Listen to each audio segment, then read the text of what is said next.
ڪتاب آيو ازبڪستان عاليشان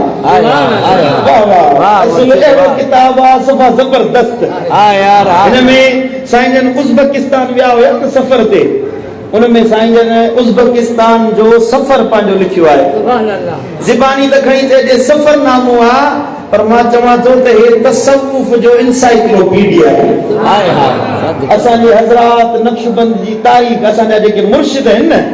ऐं तूं ॿुधा त जिथे अल्लाह वारनि जो ज़िक्र हुजे उते केॾी रूहानी तस्कीर हूंदी आहे हे सॼो किताब अल्लाह वारनि जी सनाई तौसील में लिखियो वियो आहे सम्झो था ऐं हिन में दिलबर साईं उज़्बेकिस्तान में हज़रत ख्वाजा अब्दुल खालिक गजदवानी रहमतुल्लाह अलैह जे हुज़ूर में विया उन्हनि खां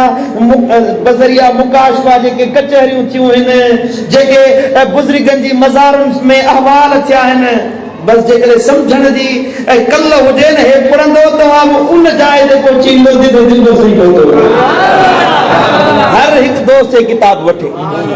मां चवां थो हे पढ़ंदो तव्हां मूं फ़क़ीर खे दुआऊं ॾींदो साईं भलो मशवरो ॾिनो हा यार हा सम्झो था ॿी ॻाल्हि त हे किताब जेके दिलबर साईं लिखिया आहिनि न से